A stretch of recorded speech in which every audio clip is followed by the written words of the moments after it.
Good morning, America, family, friends, and anybody else that might be watching. I hope your day has started off pretty great. Um, I just had some thoughts. I've been watching the news. I used to watch it every day. I don't really watch it every day anymore, just on the count of there's hardly ever anything good on there. But I just had a thought, or some thoughts, I guess I should say, about the U.S. Postal Service and voting and that kind of stuff. So, first I want to talk about how, man, I tell you what, the media is just beating Donald Trump to death over the United States Postal Service. Now, this is the same United States Postal Service that I believe needs to be privatized and not run by the government. It's been bankrupt for how many years now, and they just keep asking for more money. They can't run the United States Postal Service as a good, efficient government-run service. It just doesn't work. I mean, for years and years and years and years, everybody hates the Postal Service. They hate the Postal Service because they can't ever deliver things the way they're supposed to be delivered. I mean, I myself have had a bunch of incidents at my work this year where I had to actually drive over to the post office here and talk to the postmaster about it. I mean, that's how bad it's been. But now that Donald Trump is talking about how inefficient the post office is, everybody that hates Donald Trump is all like, oh, well, the Postal Service, the U.S. Postal Service is the greatest. It's historical, and it's this, and it's that, and it's the epitome of inefficiency is what it is. And now we're talking about passing a bill funding them another $25 billion to the Postal Service, on top of the ridiculous rates that we pay for postage, and the stuff can't even get delivered. And if you think it can, then I suggest you Google search U.S. Postal Service auctions and see about all the stuff, the misdelivered mail and pallets and warehouses full of stuff that they hold on to after it didn't get delivered and people don't pick it up. And it's sitting in a warehouse for like a year, and then they auction it all off. So here's my question for you. Number one, do you think the Postal Service, the U.S. Postal Service, is efficient? And if you do, tell me why. And number two, do you really think we ought to be funding an agency that's been bankrupt and continually bankrupt for like the last, 2 decades? $25 billion? I mean, where's that money coming from? It's coming from you and me. And when we can't get it, the government's going to arbitrarily take out a loan that we are responsible for.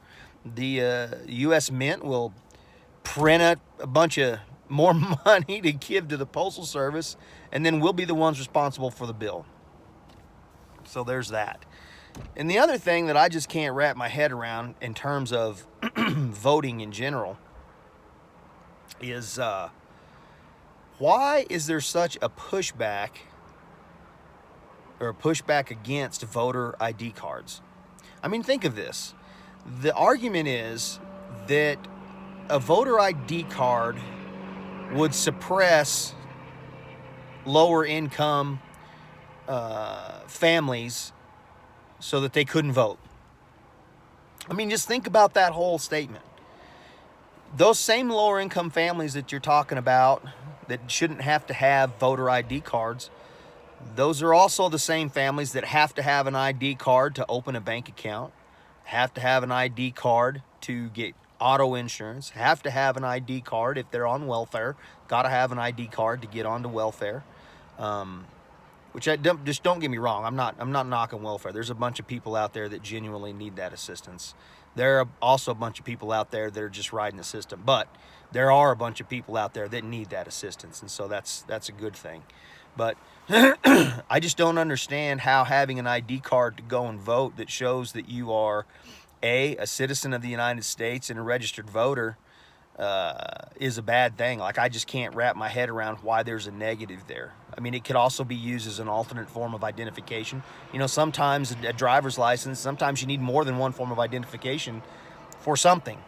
And if that's a government issued, whether it be state or federal, ID, then that would also act as another ID for, you know, a secondary ID or whatever. You know, and so there's that. I feel like that voter fraud in our country could be possible. I have no like direct knowledge of voter fraud other than what I've seen on the interwebs or the news or whatever, which isn't a ton. But, you know, for instance, I saw a news article where a lady's cat got a mail-in voter ballot. I mean, this cat's also, to make it worse, this cat's been dead like 12 years. And, but somehow or another, the cat ended up with a mail-in voter ballot. So that's just one instance. Another instance is, you know, everybody here in Utah loves the idea of the mail-in voting, which is fine. But I have two incidents. One is one of my good friends.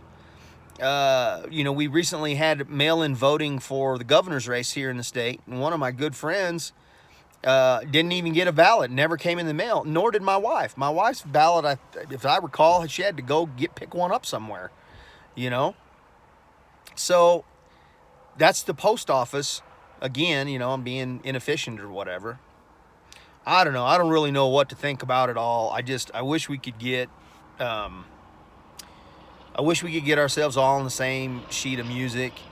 I don't think that as a nation, we are as divided as the media would have us believe. You know, it's an election year, and it just is funny to me how every time an election year comes around, certain things start to happen, you know, that spawn political discourse amongst people, you know.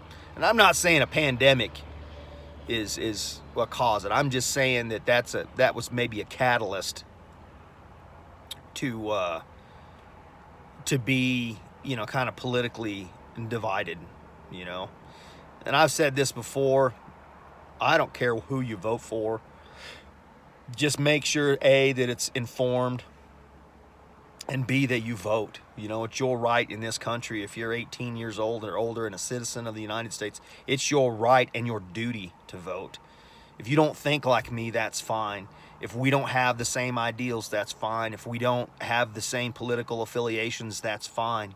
You know, I'm not judging anybody for your political affiliation. I just want you to be informed. Think about things, you know. It's like, you know, gun control is a pretty divisive thing.